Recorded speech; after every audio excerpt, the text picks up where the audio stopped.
golpe de Estado é esse? Como nós vamos ver mais adiante, o que a Polícia Federal chama de golpe é um decreto de estado de sítio que seria apresentado ao Congresso Nacional e está previsto na Constituição.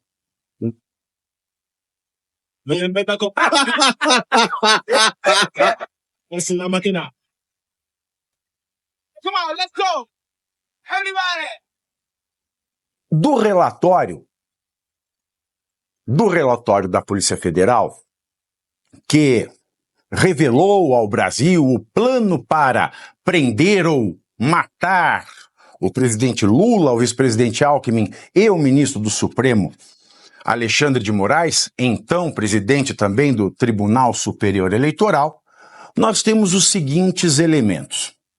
Logo na primeira página, o relatório policial, ele descreve o escopo, o objetivo do inquérito que está no STF sob o número 4874, Distrito Federal. Aspas. Articulação de pessoas, o objeto desse inquérito é buscar, investigar e, quem sabe, punir por articulação de pessoas com tarefas distribuídas por aderência entre idealizadores, produtores, difusores e financiadores voltada à disseminação de notícias falsas. Esse é o escopo desse inquérito. Logo na primeira página, então, vem um estranhamento. Para quem é do mundo jurídico, nós sabemos que um inquérito com o objeto de analisar notícias falsas já chegou às raias de um plano, de uma execução, como quer o STF, de um atentado, de um início de execução, de um atentado contra a vida de Alexandre, de Lula, de Alckmin, já causa estranheza. Mas vamos ter boa vontade. Vamos dizer que tudo veio no bojo deste inquérito aqui. Continuamos a leitura das 221 páginas. Aspas. Destaque para o crime de tentativa de golpe de Estado e de abolição violenta do Estado Democrático de Direito. Pois bem, essa nova fase da operação da Polícia Federal, que revelou ontem este plano para matar Lula, Alckmin e Alexandre de Moraes, fala de tentativa de golpe de Estado e de abolição violenta do Estado Democrático de Direito. Agora, a pergunta é, será que o resto do relatório sustenta esta afirmação? É o que nós vamos ver. Nós temos um material apreendido durante a chamada Operação Tempus Veritatis da Polícia Federal. Aquele desencadeamento de buscas e apreensões a partir de delações como a do tenente-coronel Mauro Cid. E vale lembrar, José Dirceu acabou de ser inocentado na Lava Jato. Vale lembrar que todos os empreiteiros foram absolvidos da Lava Jato. Vale lembrar que as provas obtidas na Lava Jato foram anuladas, jogadas no lixo. Por quê? Porque se concluiu no STF, se firmou a jurisprudência no STF de que toda prova obtida por meio de uma colaboração premiada, de uma delação premiada, estando o réu preso fora dos parâmetros do Código de Processo Penal, tudo isso é nulo. Mauro Cid está preso de forma irregular. E dentro desta prisão, ele serve como um boneco que ora vai, ora volta à Polícia Federal. Nessa semana ele vai ao Supremo. Portanto, de acordo com o entendimento dos ministros do Supremo, Mauro Cid é vítima de tortura, de pau de arara do século XXI, como diz o Toffoli. Ele é vítima de um ato que gera vergonha ao judiciário, nas palavras de Gilmar Mendes, que cunhou, em primeiro lugar, que esse tipo de colaboração, essa obtenção de colaboração com o réu preso é tortura. Portanto, se aplica a nulidade de tudo para a Lava Jato, por que não está se aplicando aqui? Inclusive para o material obtido na Tempus Veritatis. Mas isso é uma parte, vamos voltar ao relatório de ontem. Esse relatório, ele nos diz o seguinte, aspas, ele visa reprimir, aspas, ações operacionais tomadas no pós-eleições. Que eleições? As eleições de 2022. No pós-segundo turno dessas eleições. Vamos continuar esse relatório que eu resumi. Aspas. O relatório fala o seguinte. Esse núcleo se utilizou de elevado nível de conhecimento técnico militar para planejar, coordenar e executar ações ilícitas, as quais envolviam, inclusive, o monitoramento do ministro Alexandre de Moraes para assegurar a prisão caso o golpe de Estado se consumasse ou, de maneira alternativa, a sua execução, a sua morte, talvez. É isso que a Polícia Federal dá a entender. O problema, meus senhores, é que neste ponto, ele diz que esse grupo de militares, aloprados de um escalão menor, esta é que é a grande verdade, porque as provas obtidas, temos o Mauro Cid, que já está envolvido até o pescoço em outras irregularidades, e outros oficiais. Então eles fizeram um núcleo para planejar, coordenar e executar ações para assegurar a prisão caso o golpe se consumasse. Esta é a primeira maldade da Polícia Federal. Porque que golpe de Estado é esse? Como nós vamos ver mais adiante, o que a Polícia Federal chama de golpe é um decreto de estado de sítio que seria apresentado ao Congresso Nacional e está previsto na Constituição.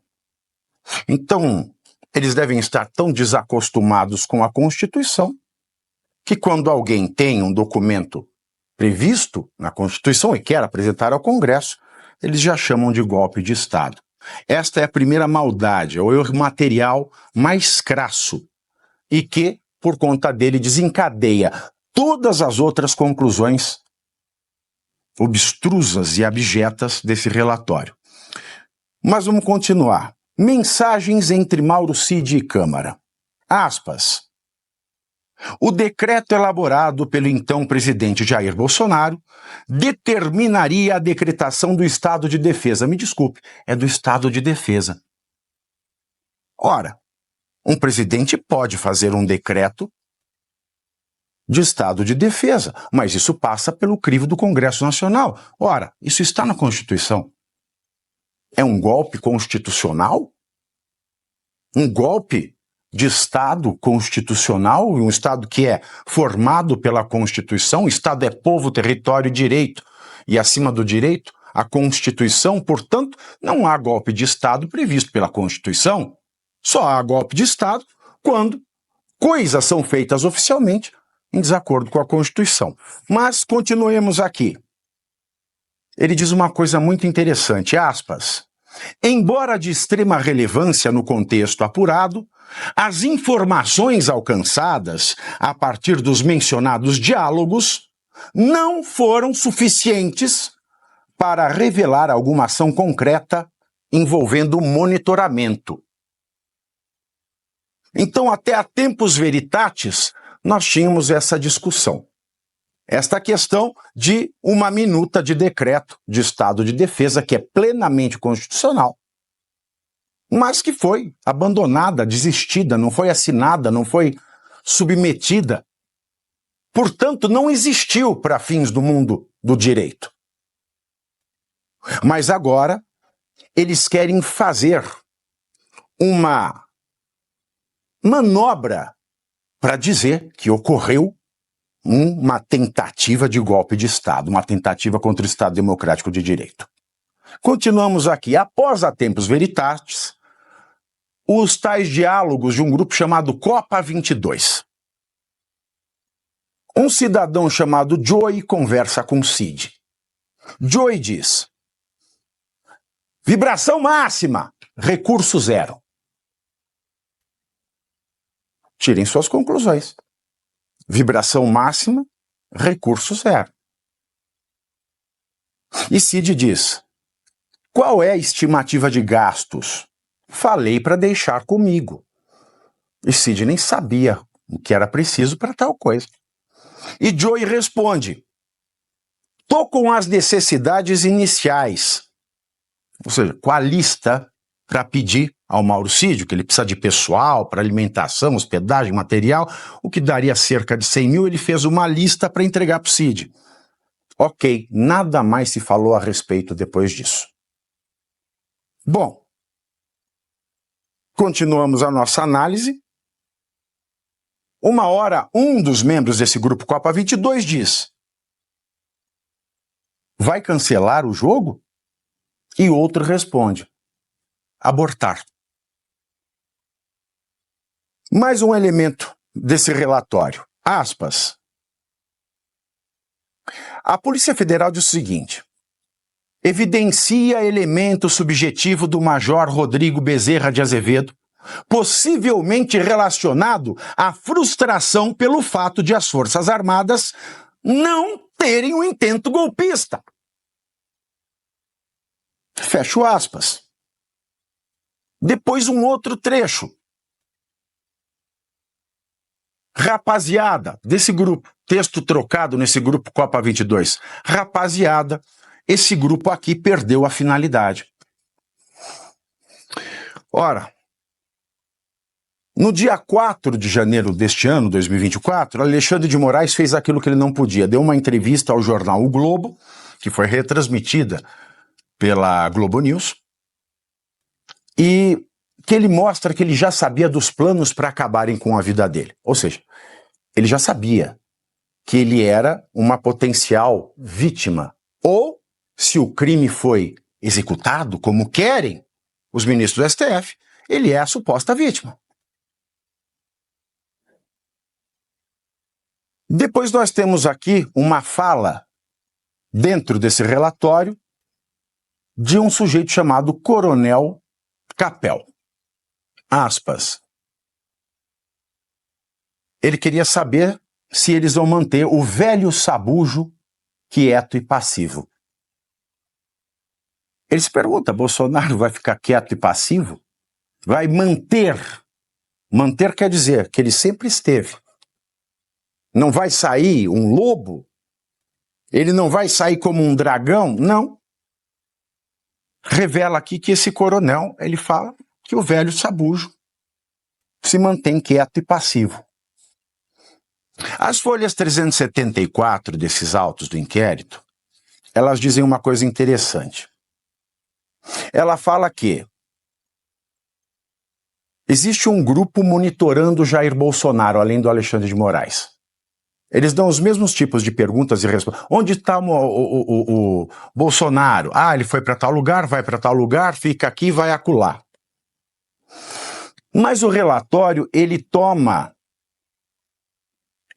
faz deduções precipitadas. Por exemplo, 2 deles, desse grupo Copa 22, 2 deles estiveram no Palácio em horário compatível ao de Jair Bolsonaro por mais ou menos 30 minutos.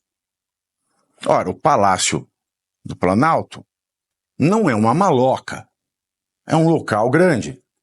Estar no mesmo palácio em que esteve Jair Bolsonaro não quer dizer muita coisa. Mas 2 deles estiveram no palácio ao mesmo tempo que Bolsonaro. Mas não tem nada de Bolsonaro até o momento. Então, primeiro você curte, que é o preço deste programa. Quanto vale o ingresso para ver este palhaço neste picadeiro bonito? Vale uma curtida. Vale o seu like, o seu joinha, o seu gostei. Então, a sua obrigação é curtir.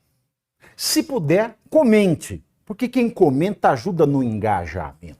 Então, primeiro C é curtir, segundo C é comentar, o terceiro C, o que seria muito louvável, seria você compartilhar. Tem um link que é a setinha, uma setinha assim, meia bomba.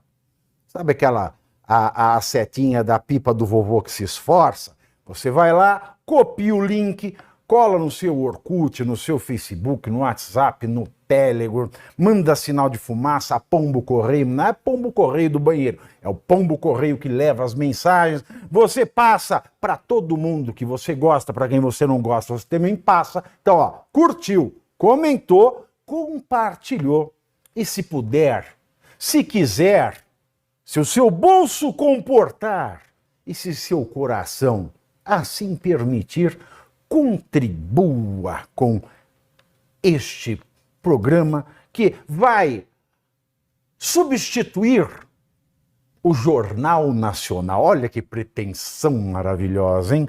Se liga, ô Bonner, nós vamos derrubar o Jornal Nacional. Esta é a meta.